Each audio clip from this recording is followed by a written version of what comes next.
Yesu nashimwe, twongeye kubaha ikaze kuri Mwigengesero TV.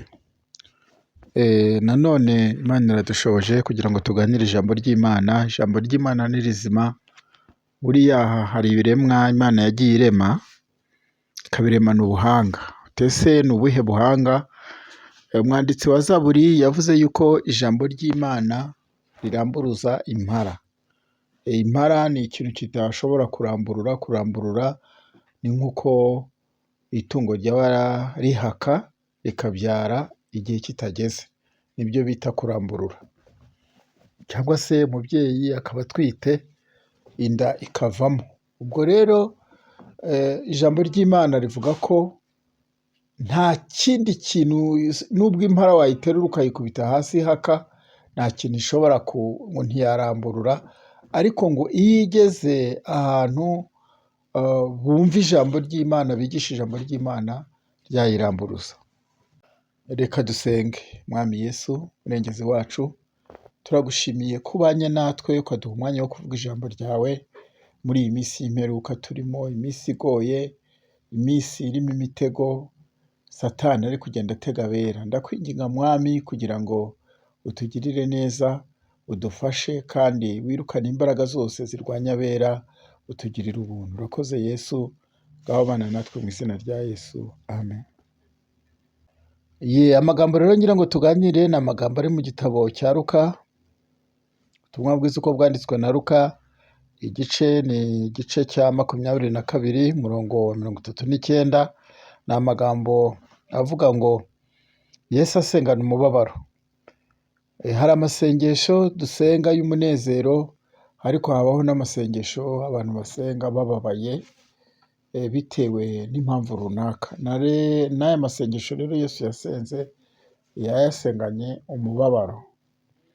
Arasohoka ajya ku musozi wa Elayono. Luka ibice 22 guhera ku murongo wa 39. Arasohoka ajya ku musozi wa Elayono nk'uko yamenyereye. Abigishwa be baramukurikira. Agezeyo arababwira ati, nimusenge kugira ngo mutajya mu moshya. Atandukana nabo umwanya ahareshya n'ahaterwa ibuye.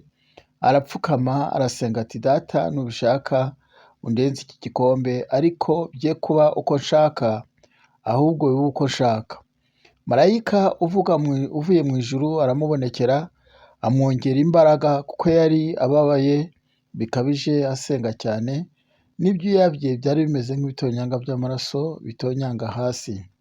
Amaze gusenga arahaguruka ajya ku bigishwa be, asanga basinjirijwe n'agahinda. Arababaza ati, ikibashinjirije ni iki? Nimubyuke musenge kugira ngo mutajya mu moshya. Imana ihabwe icyubahiro. Rero aya masengesho Yesu yasenze ni amasengesho yasenganye umubabaro, cyane ko urugamba rwari rwahinanye ruri imbere ye. Dukunze kwirarira iyo turi mu bihe byiza, umuntu yabona abanyantege nke akumva yabahutaza, yabona abantu bahuye n'akaga bakinjira mu bibazo runaka, tukumva ko badakizwa. Ariko iki gihe na Yesu cyari kimukomereye, kuko hano ari kwerekana ko yari agiye kudemisiyona, abwira Imana ko bishobotse icyo gikombe yari ariho arwanira cyahabwa undi, cyajya ahandi. Ariko muri ayo masengesho ni ukuvuga ngo mu bibazo byose bitugoye nta kindi cyadutabara kiretse amasengesho.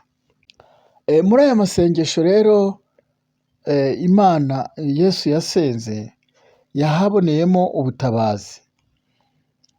Twabonye ku murongo wa 41 ngo atandukana nabo umwanya ureshya n'ahaterwa ibuye.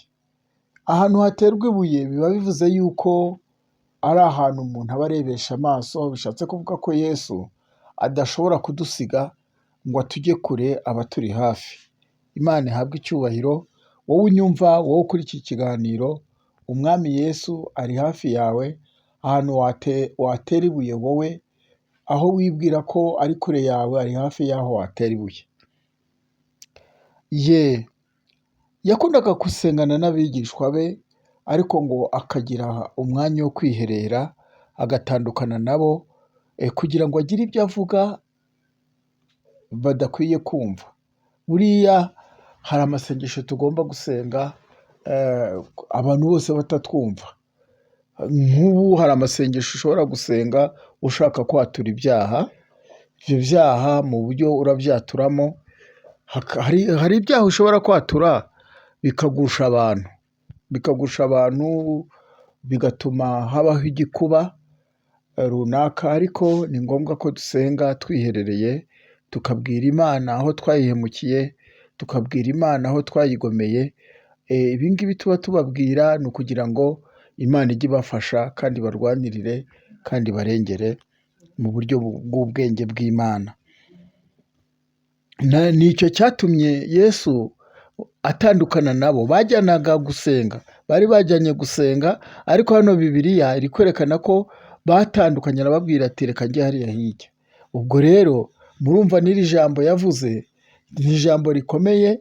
Yaba ari asengana n'abantu bari hafi ye, abigishwa be bari kuvuga bati karabaye noneho, twebwe se nimba uyu mwami wacu avuze ati bishobotse iki gikombe kindenge, uratekereza yuko bari kumwumva bikagenda gute? Ariko Umwuka Wera niwe wagiye ukorera mu banditsi, bagahishurirwa ibyo Umwami Yesu yavuze. Nuko muri izo ntege nke natekereza ko zari zaje muri uru rugamba Yesu yari arimo rwamugezeho, hanyuma niko ageze aho ngo arasenga, Data ati nimubishaka mundenze iki gikombe, ariko bye kuba uko nshaka, ahubwo bibe uko nshaka. Ku murongo wa 43, wowe unyumva hafi yawe, marayika ngo uvuye mu ijuru aramubonekera, amwongera imbaraga. Mu gihe tugiye kuneshwa, mu gihe duhuye n'amakuba cyangwa se twaneshejwe, hari marayika uza akatwongera imbaraga, twaguye akongera akatubyutsa. Aha ngaha niho Mukristo yarwanya intambara Napoleon ngo asigajeho gato akamwica, nuko marayika ngo uvuye mu ijuru amuzanira ikibabi aramwomora, hanyuma arongera amusukaho n'amavuta, amuha n'icupa ry'umutobe, aramubwira ati ku Mana. Rero nshuti z'Imana, aya masengesho Yesu yasenze yamugiriye umumaro. Natwe kandi amasengesho dusenga Imana iduhe ko yatugirira umumaro.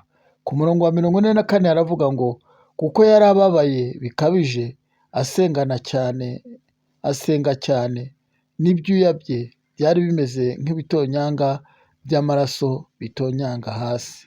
Muri iyi minsi hari indwara ziri kwica abantu. Ukumva umuntu ngo yishwe n'umutwe, ngo yaturitse imitsi mu bwonko, ngo imitsi yo mu bwonko. Ariko nkivuga iri jambo gitangira gusenga, Imana yambwiye ngo umuntu wese urumva ubu butumwa, urumva iri jambo, agire kwizera yuko mu bazicwa n'umutwe, mu bazicwa nuko imitsi yaturitse mu bwonko, wowe wumvishe iri jambo ko ibyo bitazakubaho, kandi Imana ntihabwa icyubahiro. Ni Imana yabimbwiye, yambwiye ngo iri jambo ndibwire abantu bayo, yuko umuntu uri bubyumve, yuko umuntu uri burisome akarikurikira atazicwa nuko imitsi ituritse ye y'ubwonko, kuko rizarinda iri jambo, rizarinda umutwe we kugeza akuwe mu mubiri. Urakoze Yesu, ngushimiye ko utugiriye neza, kandi ngushimiye nanjye ko nasomye iri jambo, ko mu bakwicwa nuko imitsi yaturitse yo mu bwonko, nanjye unkuye muri uwo mubare, nk'uko wavuze, nk'uko wabintegetse. Uwiteka Imana Nyiringabo, bene data barumva ubu butumwa bwiza, nabo bagirira ubuntu. Ngushimiye ko bakwiye ku rutonde rw'abakwicwa n'umutwe cyangwa se imitsi ituritse. Icyubahiro n'ikibi cyawe, komeze kubana natwe mu izina rya Yesu, amen.